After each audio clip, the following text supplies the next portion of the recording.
ವಿದ್ಯಾರ್ಥಿಗಳಿಗೆ SLC ವಿದ್ಯಾರ್ಥಿಗಳಿಗಂತೂ ಖುಷಿ ಮೇಲೆ ಖುಷಿ. ಮೊದಲೆಲ್ಲ ಒಂದು ಪರೀಕ್ಷೆ ಅದಾದ್ರೂ ಒಂದು ಸಪ್ಲಿಮೆಂಟರಿ, ಅದನ್ನು ಪಾಸ್ ಆದರೆ ಪಾಸು, ಇಲ್ಲಾಂದ್ರೆ ಒಂದು ವರ್ಷ ಮನೇಲಿ ಕೂರಬೇಕಿತ್ತು. ಅದಾದ್ಮೇಲೆ ಎಕ್ಸಾಮ್ಗಳನ್ನ 2, 3 ಅಂತ ಮಾಡಿದ್ರು. ಈಗ ಪಾಸ್ ಆಗೋ ಮಾರ್ಕು ಕೂಡ 2 ಮಾರ್ಕನ್ನು ಕಡಿಮೆ ಮಾಡಿ ಹೊಸ ರೂಲ್ಸ್ ಅನ್ನ ಸರ್ಕಾರ ಬಿಡುಗಡೆ ಮಾಡೋದಕ್ಕೆ ಹೊರಟಿದೆ. ಒಂದು ಕರಡು ರೆಡಿ ಆಗಿದೆ. ಅದನ್ನ SSLC ಪರೀಕ್ಷಾ ನಿಯಮದಲ್ಲಿ ಬಹಳ ಮಹತ್ವದ ಬದಲಾವಣೆಯನ್ನ ಜಾರಿಗೆ ತರುವ ನಿಟ್ಟಿನಲ್ಲಿ ಸರ್ಕಾರ ಪ್ರಯತ್ನ ಮಾಡ್ತಿದೆ. CBSE ಮಾದರಿಯಲ್ಲೇ ಪರೀಕ್ಷೆಯನ್ನ ಪರೀಕ್ಷಾ ಮಂಡಳಿ ನಡೆಸೋದಕ್ಕೆ ಹೊರಟಿದೆ.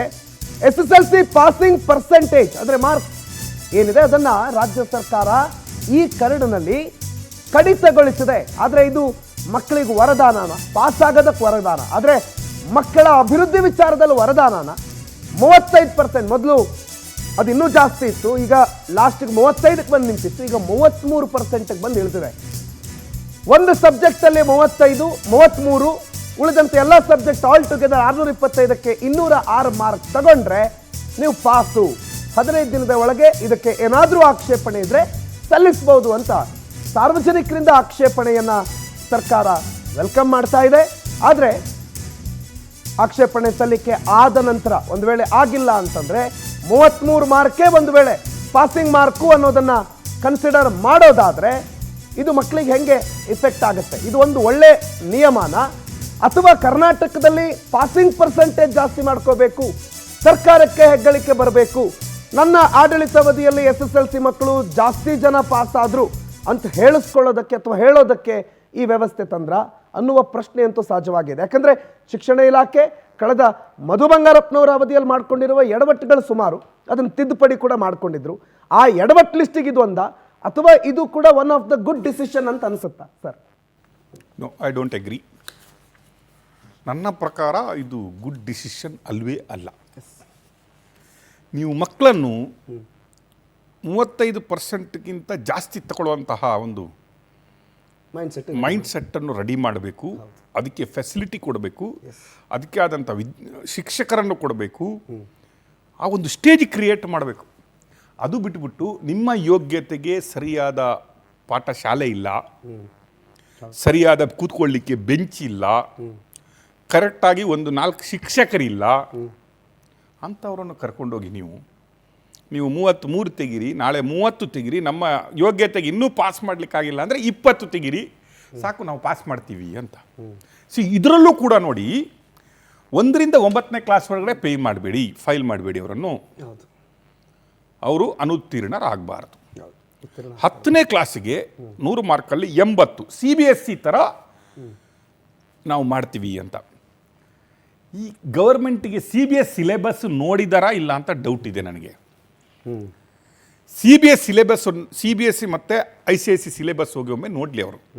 ಆ ಸಿಲೆಬಸ್ಸಲ್ಲಿ ಯಾವ ರೀತಿಯ ಟಫ್ ಸಬ್ಜೆಕ್ಟ್ಗಳಿದ್ದಾವೆ, ಇಲ್ಲಿ 10ನೇ ಕ್ಲಾಸಿಗೆ ಬರುವಂಥದ್ದು ಅಲ್ಲಿ 5ನೇ ಕ್ಲಾಸಲ್ಲೇ ಇರುತ್ತೆ, ಕರೆಕ್ಟ್? ಅದನ್ನೆಲ್ಲ ನೋಡಿಕೊಂಡು ಆ ರೀತಿಯ ಸಬ್ಜೆಕ್ಟ್ಗಳು ಇರೋದ್ರಿಂದ 80 ಮಾರ್ಕು ಥಿಯರಿ, 20 ಮಾರ್ಕು ಇಂಟರ್ನಲ್ ಅಂತ ಮಾಡ್ತಾರೆ. ಇಂಟರ್ನಲ್ ಮಾಡೋದಕ್ಕೂ ಕೂಡ CBSEಯಲ್ಲಿ ಒಂದು ಪಾಲಿಸಿ ಇದೆ. ಏನು ಪಾಲಿಸಿ? ಇಂಟರ್ನಲ್ ಮಾಡೋದಕ್ಕೆ ಇನ್ನೊಂದು ಕಾಲೇಜಿನ ಅಥವಾ ಇನ್ನೊಂದು ಸ್ಕೂಲ್ನ ಅವರು ಬಂದು ಅದನ್ನು ಎಕ್ಸೆಸ್ ಮಾಡಿ ಮಾರ್ಕ್ ಕೊಡೋದು, ನಾಟ್ ಅದೇ ಸ್ಕೂಲು. ಈಗ ಇಲ್ಲೂ ಮಾಡಿದ್ದಾರೆ 20, 80. ಇಲ್ಲಿ ಏನು ಹೇಳಿ, ಇಲ್ಲಿ ಈ ಸ್ಕೂಲಲ್ಲೇ ಜನ ಇಲ್ಲ, ಕರೆಕ್ಟ್? ಈ ಸ್ಕೂಲಿನ ಟೀಚರು ಅವರ ಸಬ್ಜೆಕ್ಟಿಗೆ ಎಲ್ಲ ಮಕ್ಕಳಿಗೆ 20ಕ್ಕೆ 20 ಇಂಟರ್ನಲ್ ಕೊಟ್ಟುಬಿಟ್ರೆ, ಕರೆಕ್ಟ್? ಮತ್ತೆ ಆ ಮಗು 13 ಮಾರ್ಕ್ ತೆಗೆದ್ರೆ ಆಯಿತು, ಕರೆಕ್ಟ್?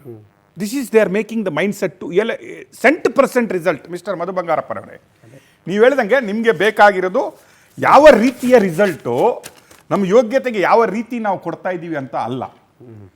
ನಿಮಗೆ ಈ ಸಲ SSLCಯಲ್ಲಿ 100ಕ್ಕೆ 100% ರಿಸಲ್ಟ್. ನಿಮ್ಗೆ ಹೇಳಲ್ಲ ಈ ಪಾಲಿಸಿ ಏನಕ್ಕೆ ಅಂತ? ಇದರ ಒಳಗಡೆ ಇರುವ ಮರ್ಮವನ್ನು ನಿಮ್ಗೆ ಹೇಳಲ್ಲ? ಈ ಸಲ ನೋಡಿದ್ರ ನೀವು 3 ಸಲ ಎಕ್ಸಾಮ್ SSLC ಅವರಿಗೆ, ಫೇಲ್ ಅಂತ ಹೇಳಬಾರ್ದು. ಮೊದಲ ಪರೀಕ್ಷೆ, 2ನೇ ಪರೀಕ್ಷೆ, 3ನೇ ಪರೀಕ್ಷೆ. ನೋ ಅದನ್ನಲ್ಲ. 1ನೇ ಪರೀಕ್ಷೆ, 2ನೇ ಪರೀಕ್ಷೆ, 3ನೇ ಪರೀಕ್ಷೆ, 4ನೇ ಪರೀಕ್ಷೆ. ಅಂದರೆ ನೀವು 1 ತಿಂಗಳಲ್ಲಿ ಇನ್ನು 3 ಎಕ್ಸಾಮನ್ನು ಕಟ್ಬಿಟ್ಟು ನೀವು ಇನ್ನೊಂದು ಪಾಸ್ ಮಾಡ್ಕೊಂಡು ಹೋಗ್ಬೋದು. ಅಂದರೆ we want all the student to get out from 10th ಅಂತ. 1ನೇ ಕ್ಲಾಸಿಂದ 9ನೇ ಕ್ಲಾಸ್ವರೆಗೆ ನಾವು ಫೇಲ್ ಮಾಡಲ್ಲ. ಏನಕ್ಕೆ ಹೇಳಿ? ಏನಕ್ಕಂದರೆ ಒಬ್ಬ ಸ್ಟೂಡೆಂಟ್ ಅದೇ ಕ್ಲಾಸಲ್ಲಿ ಫೇಲ್ ಆದರೆ ಪುನಃ ಅವನಿಗೆ ಫ್ರೀ ಎಲ್ಲ ಕೊಡಬೇಕು. ಫ್ರೀ ಮೀಲ್ಸ್ ಕೊಡಬೇಕು, ಫ್ರೀ ಮಿಡ್ ಡೇ ಮೀಲ್ ಕೊಡಬೇಕು, ಫ್ರೀ ಬುಕ್ಸ್ ಕೊಡಬೇಕು, ಫ್ರೀ ಕೊಡೆ ಕೊಡಬೇಕು, ಫ್ರೀ ಶೂಸ್ ಕೊಡಬೇಕು, ಸೈಕಲ್ ಕೊಡಬೇಕು, ಎಲ್ಲ ಇದೆ ಅಲ್ವಾ ಲೀಸ್ಟು. ಅಂದರೆ it burdens to the government. ನಿಮಗೆ ಒಬ್ಬ ಸ್ಟೂಡೆಂಟನ್ನು ನೀಟಾಗಿ ಅವನನ್ನು ವಿದ್ಯಾರ್ಥಿಯನ್ನು ಬೆಳೆಸಿ ಕಳಿಸ್ಬೇಕಂತ ಇಲ್ಲ. ಫೇಲ್ ಮಾಡೋದೇನಕ್ಕೆ? ಆ ಸಬ್ಜೆಕ್ಟಲ್ಲಿ ಅವನು ಕರೆಕ್ಟಾಗಿ ಆಗಿಲ್ಲ ಅಂದರೆ ಇನ್ನೊಂದು ವರ್ಷ ಸ್ಟಡಿ ಮಾಡಿ ನೀಟಾಗಿ ಮಾಡಿ ಆ ಮಗುವಿನ್ನು ಇನ್ನೊಂದು ಕ್ಲಾಸ್ಗೆ ಹಾಕೋದು. ಆಯಿತು, ನಾನು ಕಂಡಿದ್ದೀನಿ 4ನೇ ಕ್ಲಾಸ್ 5ನೇ ಕ್ಲಾಸ್ವರೆಗೆ ನಮಗೆಲ್ಲ ಇರುವಾಗ 7ನೇ ಕ್ಲಾಸಿಗೆ ಪಬ್ಲಿಕ್ ಪರೀಕ್ಷೆ ಮಾಡಬೇಕು ಅಂತ ಇದ್ರು. ಯಾಕಂದರೆ ಒಂದು ಸ್ಟೇಜಿಂದ ನೀವು ಹೈಸ್ಕೂಲ್ ಲೆವೆಲ್ಗೆ ಹೋಗುವಾಗ you should be more matured. ಗೊತ್ತಿರಬೇಕು ನಿಮಗೆ, ತಿಳುವಳಿಕೆ ಆಗಿ ಆ ಸ್ಕೂಲ್ಗೆ ಹೋಗಬೇಕು ಅಂತ ಇತ್ತು. ಈಗ ಇವರ ಯೋಗ್ಯತೆಗೆ ನೋಡಿ ಇವರು ಮಾಡ್ತಾ ಇರೋದು ನೋಡಿ, ಇಂಟರ್ನಲ್ 20 ಮಾರ್ಕು ಸ್ಕೂಲ್ಗಳೇ ಕೊಡುಗೆ ಆಗುತ್ತೆ. ಇನ್ನು 10th ಸ್ಟ್ಯಾಂಡರ್ಡಲ್ಲಿ ಎಲ್ಲರೂ ಇಂಟರ್ನಲಲ್ಲಿ 20 ಕೊಟ್ಬಿಟ್ರೆ ಎಲ್ಲ ಮಕ್ಕಳಿಗೆ 13 ಮಾರ್ಕ್ ತೆಗೆದ್ರೆ ಆಯಿತು. ಕನ್ನಡನೇ ಬರದ ಮಧು ಬಂಗಾರಪ್ಪನವರು ನಾಳೇನು ಕೂತ್ಕೊಂಡ್ರು ಪಾಸ್ ಆಗ್ತಾರೆ. ಹೌದು, ಈಸಿ. ಎಲ್ಲದ ಆನ್ಸರ್ ಬೇಡ, ಮಧು ಬಂಗಾರಪ್ಪನವರನ್ನೇ ನಾಳೆ ಸರ್ ನೀವೊಮ್ಮೆ ಕರ್ನಾಟಕದಲ್ಲಿ ಪುನೊಮ್ಮೆ ಎಕ್ಸಾಮ್ ಬರೀರಿ ಅಂತ ಹೇಳಿದರೆ ಪಾಸ್ ಆಗ್ತಾರೆ. ಅಟೆಂಪ್ಟ್ ಮಾಡಿದ್ರೆ ಸಾಕು, ಕೂತ್ಕೊಂಡ್ರೆ ಸಾಕು, ಪಾಸ್ ಆಗ್ತಾರೆ. Do you think this will encourage the student or quality of the education? Quality of the education ನೀವು ಹಾಕ್ಯಪ್ಪ, ನೀವು ಮಾಡಿ ಮಕ್ಕಳಿಗೆ ಎಕ್ಸಾಮ್ ಟೈಮಲ್ಲಿ 2 ಸಲ ಎಕ್ಸಾಮ್ ಮಾಡಿ, ಮಕ್ಕಳಿಗೆ ಪೂರ್ವಭಾವಿ ಪರೀಕ್ಷೆಗಳನ್ನು ಮಾಡಿ, ನೀವು ಅವರಿಗೆ ಸ್ಟಡಿ ಕೊಡಿಸಿ, ನೈಟ್ 1 hour ಎಕ್ಸ್ಟ್ರಾ ಅವರಿಗೆ ಅದೇ ಸ್ಕೂಲಿಂದ ಟ್ಯೂಷನ್ ಕೊಡಿಸಿ, ಎಲ್ಲ ಮಾಡಿ ಆಯ್ತಪ್ಪ. ನೀವು ಗೌರ್ಮೆಂಟ್ ಸ್ಕೂಲಲ್ಲಿ ತಳ್ಳಿ ಹಾಕ್ತೀರಿ ಮಕ್ಕಳನ್ನು. 11ನೇ ಕ್ಲಾಸ್ಗೆ ಬರುವಾಗ ಅವನು ಒಳ್ಳೆ ಸ್ಕೂಲ್ಗೆ ಹೋಗ್ಬೇಕು, ಅವನು ಕಾಲೇಜಿಗೆ. ಅಲ್ಲಿ CBSE ICIC ಮಾಡಿದವ್ರು ಬರ್ತಾರೆ, ಸರಿಯಲ್ಲ? ಅವರ ಸಬ್ಜೆಕ್ಟ್ಗೂ ಇವರ ಸಬ್ಜೆಕ್ಟ್ ನಾಲೆಜ್ಗೂ there is lot of difference. ನೀವು ಇವತ್ತು ನೀವು ICIC ಮತ್ತು SSLC CBSE ನೋಡಿದರೆ ನೀವು ನಮಗಿನ ಕೆಲವು ಸಬ್ಜೆಕ್ಟ್ಗಳು ಅರ್ಥ ಆಗಲ್ಲ, ಅಷ್ಟು ಟಫ್ ಸಬ್ಜೆಕ್ಟ್ಸ್ ಇರುತ್ತೆ ಅದರಲ್ಲಿ. Even mathematics which is we are learned 10ನೇ ಕ್ಲಾಸಲ್ಲಿ, ಅಲ್ಲಿ ಮಕ್ಕಳಿಗೆ 5ನೇ ಕ್ಲಾಸಲ್ಲಿದೆ. ಕರೆಕ್ಟ್. ಈಗ ಸವಲತ್ತುಗಳು ಇಲ್ಲ, ಫೆಸಿಲಿಟಿ ಕೊಡ್ಲಿಕ್ಕೆ ಆಗ್ತಾ ಇಲ್ಲ. ನಿಮಗೆ ಸ್ಟೂಡೆಂಟ್ಗಳು ಆ ಸ್ಕೂಲಲ್ಲಿ ಇನ್ನೊಂದು ವರ್ಷ ಕಳಿಸಿದ್ರೆ ಬರ್ಡನ್ ಆಗುತ್ತೆ. ಕರೆಕ್ಟಾ? ನಿಮಗೆ ಮಕ್ಕಳನ್ನು ಇಟ್ಕೊಳ್ಳಿಕ್ಕಿಲ್ಲ. So you want to puts out. ಅದು ಪ್ರಾಡಕ್ಟ್ ಸರಿ ಇರಲಿ, ಸರಿ ಇರೋದಿರಲಿ, ಕಲ್ತಿರ್ಲದಿರಲಿ, ABCD ಬರುತ್ತಾ ನಂಗೆ ಬೇಡ. ನೀವು ಅರ್ಥ ಮಾಡ್ಕೊಳ್ಳಿ. 20 ಮಾರ್ಕ್ಸ್ ಇಂಟರ್ನಲಲ್ಲಿ ಅದೇ ಸ್ಕೂಲಲ್ಲಿ ಕೊಡುವ ಫೆಸಿಲಿಟಿಗೆ ಬಂದರೆ, ಬಿಜಾಪುರಿಂದ ಹಿಡಿದು ದಕ್ಷಿಣ ಕನ್ನಡ ಟಾಪ್ ಅಂತ ಇರುತ್ತೆ, ಈ ಕಡೆ ಬಂದರೆ ಯಾವುದೋ ಒಂದು ಬಿಜಾಪುರ, ಅದು ಇದು ಯಾದಗಿರಿ ಲಾಸ್ಟ್ ಬರುತ್ತೆ. ಅವ್ರೂ 70% ಪಾಸ್. ನಮ್ದು first which college, which school, ಯಾವ ಸ್ಕೂಲ್ ಟೀಚರು ಅವನ ಸಬ್ಜೆಕ್ಟಲ್ಲಿ ಕಡಿಮೆ ಬರಬೇಕಂತ ಇಷ್ಟಪಡ್ತಾನೆ ಅವನು? ಯಾವ ಟೀಚರ್ ಇಷ್ಟಪಡ್ತಾನೆ? CBSE ಥರ ನಾವು ಫಾಲೋ ಅಪ್ ಮಾಡ್ತೀವಿ ಅಂತ ಹೇಳ್ತಾರೆ. CBSE ಬೋರ್ಡ್ ಥರ ಇವ್ರ ಹತ್ರ ಫೆಸಿಲಿಟೀಸ್ಗಳಿದೆನಾ? ಪ್ರೊಸೆಸ್ಗಳಿದೆನಾ? ಇನ್ಫ್ರಾಸ್ಟ್ರಕ್ಚರ್ ಇದೆನಾ? ಲಾಜಿಸ್ಟಿಕ್ ಇದೆನಾ? ಅಂತಹ ಟೀಚರ್ಸ್ಗಳಿದ್ದಾರಾ? Then you compete man. ನಿಮ್ಮ ಸ್ಟೂಡೆಂಟ್ ಎಂಥವರು? CBSEಗೆ ICICಗೆ ಹೋಗುವ ಸ್ಟೂಡೆಂಟ್ ಎಂಥವರು? ಟ್ಯೂಷನ್ಗೆ ಹೋಗ್ತಾರೆ. ಪೇರೆಂಟ್ಸ್ಗಳು ಒಳ್ಳೆ ನೆಟ್ವರ್ಕ್ ಇದ್ದ ಪೇರೆಂಟ್ಸ್ಗಳಿದ್ದಾರೆ, ಅದಕ್ಕೆ ಟ್ಯೂಷನ್ ಕಳಿಸ್ತಾರೆ. ಇಲ್ಲ, ಆ ಮಕ್ಕಳ ಪೇರೆಂಟ್ಸ್ಗಳು ಹೈಲಿ ಕ್ವಾಲಿಫೈಡ್ ಅಥವಾ ಕೆಲಸಕ್ಕೆ ಹೋಗುವವರು ಇರ್ತಾರೆ, ಮನೆಯಲ್ಲಿ ಮಕ್ಕಳಿಗೆ ಅವರೇ ಸ್ವಲ್ಪ ಹೇಳ್ಕೊಡ್ತಾರೆ. ಕರೆಕ್ಟಾ? ಇಲ್ಲಿ ಬರುವುದು ಗೌರ್ಮೆಂಟ್ ಸ್ಕೂಲ್ಗೆ ಬರುವಂತಹ ಮಕ್ಕಳು ಸಾಮಾನ್ಯರ ಮಕ್ಕಳು, ಕೂಲಿಯವರ ಮಕ್ಕಳು ಬರ್ತಾರೆ, ರೈತನ ಮಕ್ಕಳು ಬರ್ತಾರೆ. ಕರೆಕ್ಟಾ? ಅವ್ರು ಬರ್ತಾರೆ, ಅವ್ರಿಗೆ ಯಾವ ಫೆಸಿಲಿಟಿನೂ ಇರಲ್ಲ. ನೋ ಟ್ಯೂಷನ್, ನಡ್ಕೊಂಡು ಹೋಗ್ಬೇಕು. ಕೆಲವರಿಗೆ 5 ಕಿಲೋಮೀಟರ್ 10 ಕಿಲೋಮೀಟರ್ ನಡ್ಕೊಂಡು ಹೋಗುವಂಥ ಸ್ಕೂಲ್ ಇದೆ. ಇದೇ ಮಧು ಬಂಗಾರಪ್ಪನವ್ರು ಮಾತಾಡಿದ್ರೆ ಹೇಳ್ತಾರೆ, ಇನ್ನೂ ಬೆಂಚು ಇಲ್ಲದ ಕೆಳಗಡೆ ಕೂತ್ಕೊಂಡು ಪಾಠ ಕೇಳುವಂತಹ 30% ಶಾಲೆಗಳು ಇನ್ನೂ ಇದ್ದಾವೆ. ಗೋಡೆ ಆಗುವಂತಹ ಸ್ಕೂಲ್ಗಳು ಇನ್ನೂ ಇದ್ದಾವೆ. ಸರ್ ಒಂದು ಸ್ಕೂಲಿಗೆ ಒಂದೇ ಟೀಚರ್ಸ್ ಇರುವಂತಹ ಸ್ಕೂಲ್ಗಳು ಇನ್ನೂ ಕರ್ನಾಟಕದಲ್ಲಿ ಇದ್ದಾವೆ.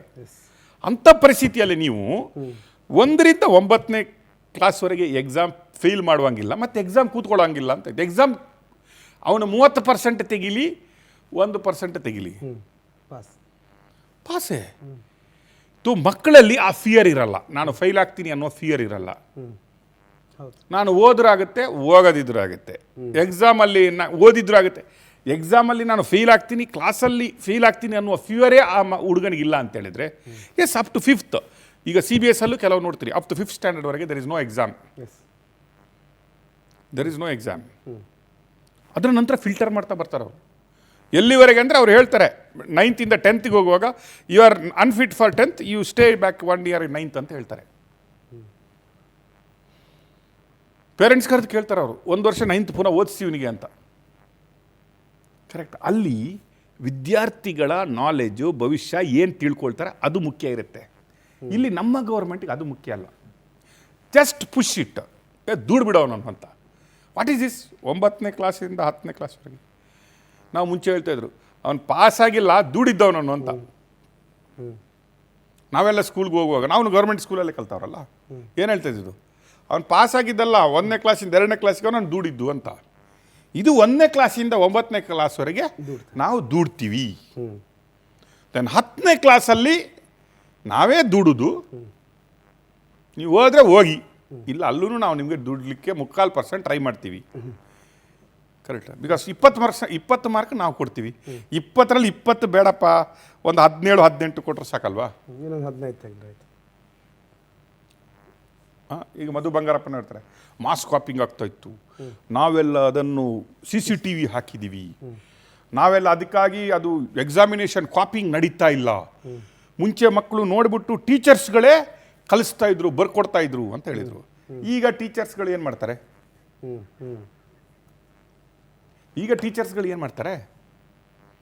ಡೋಂಟ್ ಹ್ಯಾವ್ ಅದಕ್ಕೆ ಹೇಳಿದ್ರಿ ತಲೆ ಬೇಕು ಅಂತ. ನಾನು ಹೇಳಿದಲ್ಲ, ಮಧು ಬಂಗಾರಪ್ಪನವರನ್ನು SSLCಯಲ್ಲಿ ಕೂರಿಸಿದ್ರೆ, ಓದ್ಬೇಡ್ರಿ ನೀವು, ಸುಮ್ಮನೆ ಕೂತ್ಕೊಳ್ಳಿ, 20 ಮಾರ್ಕ್ ಕೌಂಟ್ ಕೊಡ್ತಾರೆ, ಬರ್ದಿದ್ದನ್ನು ಸ್ವಲ್ಪ ಆ ಕಡೆ ಈ ಕಡೆ ಗೀಚಿ, ಅಷ್ಟೇ, 15 ಮಾರ್ಕ್ ಕೊಡ್ತೀವಿ, ನೀವು ಪಾಸ್ ಆಗ್ತಾರೆ.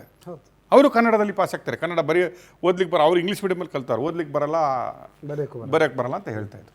ಇಂಗ್ಲೀಷ್ ಮೀಡಿಯಮಲ್ಲಿ ಕಲ್ತಾರೆ. ಅವರನ್ನು ಕನ್ನಡದಲ್ಲಿ ಕೂರಿಸ್ಬಿಟ್ರೆ ಇಂಟರ್ನಲ್ 20 ಕೊಡುವ. Is is sense? 2% ಮಾರ್ಕಲ್ಲಿ ಏನಾಗುತ್ತೆ? ಮಕ್ಕಳಿಗೆ ನೀನು ಇನ್ನೊಂದು 2% ಜಾಸ್ತಿ ಮಾಡುವಂತ ಕಲಿಸ್ಕೊಡ್ಬೇಕಾ? 2% ಜಾಸ್ತಿ ಮಾಡಲಿಕ್ಕೆ ನಾನು ಏನು ಮಾಡಿಕೊಡ್ತೀನಪ್ಪ, ನಿಮಗೆ ಟಾರ್ಗೆಟ್ ಇಡಬೇಕಪ್ಪ, this is your target, try to reach. ನಿನಗೆ ಅಲ್ಲಿಗೆ ರೀಚ್ ಆಗಲಿಕ್ಕೆ ಏನೇನು ಮಾಡಬೇಕು ಅದನ್ನು ನಾನು ಮಾಡಿಕೊಡ್ತೀನಿ. ಸರಿ ಅಲ್ಲ? This is what parents also ಟೀಚರ್ಸ್ನು. ಒಬ್ಬ ಲೀಡರು ಬೇರೆಯವ್ರಿಗೆ ಏನು ಹೇಳೋದು, ನೋಡಪ್ಪ ನಿನ್ನ ಟಾರ್ಗೆಟ್ ಅದು, ಅಲ್ಲಿ ಹೋಗ್ಬೇಕಾದ್ರೆ ಏನೇನು ನಿನ್ನ ಟ್ರೈ ಮಾಡು, ನಿನ್ಗೆ ಆಗಿಲ್ವಾ, ಏನೇನು ಆಗಬೇಕು ನಾನು ಟ್ರೈ ಮಾಡ್ತೀನಿ. ಇದು ಹೆಂಗಿದೆ ಅಂದರೆ, ನಿನಗೆ ಹೋಗ್ಲಿಕ್ಕಾಗಲ್ಲ, ಆ ಟಾರ್ಗೆಟನ್ನು ಇಲ್ಲಿ ತಂದಿಡ್ತೀನಿ, ನೀನು ಜಂಪ್ ಹೊಡಿ ಅಂತ. ಒಳಗಿಡ್ತೀನಿ, ಸ್ವಲ್ಪ ಒಳಗಿಡ್ತೀನಿ, ಕರೆಕ್ಟಾ? ಇಲ್ಲ 100 ಮೀಟರ್ಸ್ ರೇಂಜು ರನ್, ನಿನ್ಗೆ ರನ್ ಮಾಡ್ಲಿಕ್ಕಾಗಲ್ಲ, ನಾನು ಆ ರೇಂಜ್ ಇದ್ದಿದ್ದಾನೆ ಇಲ್ಲಿ ತಂದಿಡ್ತೀನಿ, ಪಟ್ ಅಂತ ರನ್ ಆಗ್ಬಿಡು, ನೀನು ಇಲ್ಲಿಂದ ಇಲ್ಲಿಗೆ ಅಂತ ಹೇಳುವ ರೀತಿಯಲ್ಲಿ ಇತ್ತು. ಅದು ಯಾರ ಯೋಗ್ಯತೆಯನ್ನು ತೋರಿಸುತ್ತೆ? ಮಕ್ಕಳದಲ್ಲ. ಗೌರ್ಮೆಂಟ್ಗೆ ಏನಾದರೂ ಸೆನ್ಸ್ ಇದೆ ಅನ್ರಿ, what they are trying to prove, ಇದರಿಂದ ಏನು they are trying to prove, ಇದರಿಂದ ಏನಾಗುತ್ತೆ ಅಂತ ಹೇಳೋದವರು 70% ರಿಸಲ್ಟ್ ಬರುತ್ತೆ ಅಂತ ಹೇಳೋದು. ಅಲ್ಲ, ರಿಸಲ್ಟ್ ಏನಕ್ಕೆ ಅಂತ ರಿಸಲ್ಟು? ಹೆಗ್ಗಳಿಕೆ ಸರ್. ಅಲ್ಲ, ಏನಕ್ಕೆ ಅಂತ ರಿಸಲ್ಟ್? ಏನಕ್ಕೆ? Why you want that result? ಬೇಡ, ಎಕ್ಸಾಮೇ ಮಾಡಬೇಡಿ, ರಿಸಲ್ಟ್ ಬೇಕಲ್ಲ ನಿಮಗೆ. ಮಕ್ಕಳ ಮೌಲ್ಯಮಾಪನ ಅಂತ ಹೇಳೋದು. ಆ ಮಗು ಎಷ್ಟು ಕಲ್ತ್ಕೊಂಡಿದೆ, ಏನು ಕಲ್ತ್ಕೊಂಡಿದೆ, ತಿಳ್ಕೊಂಡಿದೆ, ಅದರ ನಂತರ ಅದನ್ನು ಎಲ್ಲಿಗೆ ನಾನು ಅದನ್ನು ಆ ಮಗುವನ್ನು ಯಾವ ಫೀಲ್ಡಲ್ಲಿ ಡೆವಲಪ್ ಮಾಡ್ಬೋದು ಅನ್ನುವ ಮೌಲ್ಯಮಾಪನನೇ ಎಕ್ಸಾಮಿನೇಷನ್. ಆ ಮಗು ಅದರ ಬೆಸ್ಟ್ ಕೊಡಬೇಕು, try to give his best. ಜೀವನದ ಪ್ರಶ್ನೆ, ಮುಂದೆ ಬರುವ ಅದರ ಫ್ಯೂಚರ್ ಪ್ರಶ್ನೆ ಅದು. ಆ ಮಗುನ ಆ ರೀತಿ ಡೆವಲಪ್ ಮಾಡಬೇಕು ವಿನಃ ನೀವು ನಿನ್ನ ಟಾರ್ಗೆಟನ್ನೇ ತಂದು ಹತ್ತಿರ ಇಡ್ತೀನಿ, ನೀನು ಟಾರ್ಗೆಟ್ ಹತ್ರ ಹೋಗಬೇಡ ಅಂತ ಹೇಳ್ದಂಗಿದೆ. ಅಚೀವ್ಮೆಂಟ್ ಮಾಡೋದಕ್ಕೆ ಬಿಡೋದಿಲ್ಲ. ಕರೆಕ್ಟ್. ಅಚೀವ್ಮೆಂಟ್ ಇದು ಯಾರಿಗೆ? ಎಲ್ಲರೂ ನಾನು ಪಾಸ್ ಮಾಡಿದ್ದೀನಿ. ಮುಂಚೆ ನಮ್ಮ ಅಪ್ಪ ಅವರು CM ಇದ್ದಾಗ ಕಡಿಮೆ ಇತ್ತು, ಮಗ ಎಜುಕೇಷನ್ ಮಿನಿಸ್ಟರ್ ಆದ ಕೂಡಲೇ ಜಾಸ್ತಿ ಮಾಡಿ 100% ಮಾಡಿಬಿಟ್ಟೆ ನಾನು. That is my achievement, not students achievement. Correct. ನಾಳೆ 70% ಬಂದರೆ ಮಧು ಬಂಗಾರಪ್ಪನವರ ಅಚೀವ್ಮೆಂಟು ಅಂತ ಹೇಳ್ಬೋದು. This is non sense policy as per me. ಇದಕ್ಕೆ ವಿರೋಧಗಳು ಬರ್ಬೋದು ನನಗನ್ಸುತ್ತೆ. ಆಲ್ರೆಡಿ ಶುರುವಾಗಿದೆ ಅಂತ ಹೇಳ್ತಾರೆ. ಐ ಥಿಂಕ್ ನೋಡಿ, ಇದರಲ್ಲಿ ಪೇರೆಂಟ್ಸ್ಗಳ ವಿರೋಧ ಬರುತ್ತಾ ಇಲ್ಲ ಗೊತ್ತಿಲ್ಲ. ಯಾಕೆ ಹೇಳಿ? ಪಾಪ ಪೇರೆಂಟ್ಸ್ಗಳು ಕಾಮನ್ ಪರ್ಸನ್, ಗೌರ್ಮೆಂಟ್ ಸ್ಕೂಲಲ್ಲಿರುವ ಪೇರೆಂಟ್ಸ್ಗಳು, ಕೆಲವರಿಗೆ ಎಜುಕೇಷನ್ ಇಲ್ಲ, ಕೆಲವರು ಅವ್ರದ್ದೇ ಕೆಲಸದಲ್ಲಿ ಬ್ಯುಸಿ ಇರುವವರೇ ಗೌರ್ಮೆಂಟ್ ಸ್ಕೂಲ್ಗೆ ಕಳಿಸೋದು. ಅವ್ರು ಅನ್ಸ್ಕೋತಾರೆ ಏನಪ್ಪ ನನ್ನ ಮಗನಿಗೆ ಒಳ್ಳೇದಾಯಿತು, ಮಕ್ಕಳಿಗೆ ಒಳ್ಳೇದಾಯ್ತು. ಅವ್ರಿಗೆ ಇದೆಲ್ಲ ಅರ್ಥ ಆಗಲ್ಲ. ಇನ್ನು ಇದನ್ನೆಲ್ಲ ಅರ್ಥ ಮಾಡ್ಕೊಳ್ಳೋರು ಯಾರಂದರೆ ಇರ್ತಾರಲ್ಲ ಎಜುಕೇಷನಲಿಸ್ಟ್ ಅಂತ ನಾವೇನು ಕರಿತೀವಲ್ಲ, ಅದರ ಬಗ್ಗೆ ಸ್ವಲ್ಪ ತಲೆ ಇರುವವರು, ಸಾಹಿತಿಗಳು, ಅಲ್ಲ ಅಪೋಸಿಷನ್ ಪಾರ್ಟಿಗಳು ಏನು ಮಾಡಿದ್ರು ಅಪೋಸ್ ಮಾಡ್ಬೇಕಂತ ಇರುತ್ತಲ್ಲ, ಅಲ್ಲ ಇದು ಸರಿ ಇಲ್ಲ, ಇದನ್ನು ಅಪೋಸ್ ಮಾಡಿದರೆ ಗುಡ್, ಇಲ್ಲಾಂದ್ರೆ ಏನು ಮಾಡಿದ್ರು ಒಂದು ನಾವು ಏನಾದರೂ ಹೇಳಬೇಕಂತ ಇರುತ್ತಲ್ಲ, ಅಂಥವರು ವಿರೋಧಿಸಲೇಬೇಕಿದು. ಆ್ಯಸ್ ಪರ್ ಮೀ ಇದು ತಮ್ಮ mid day meal, dress, uniform, shoes, ಮಕ್ಕಳು 20% ಮಕ್ಕಳು ಅಲ್ಲೇ ಉಳ್ಕೊಂಡ್ರೆ ಕಷ್ಟ ಆಗುತ್ತೆ.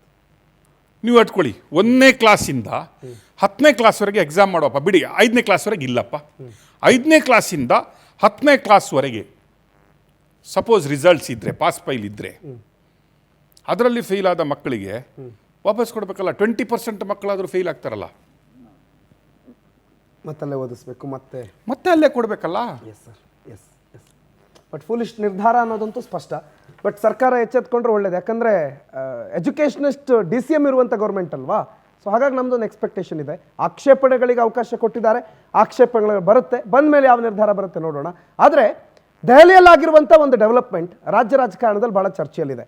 ರಾಜ್ಯದಲ್ಲಿ CM DCM ನಡುವೆ ಮುಸುಕಿನ ಗುದ್ದಾಟ ಇದೆ. ತೆರೆಮರೆಯಲ್ಲಿ ಅವರು ಗುದ್ದಾಡ್ತಾನೇ ಇದ್ದಾರೆ ಕುರ್ಚಿಗೋಸ್ಕರ.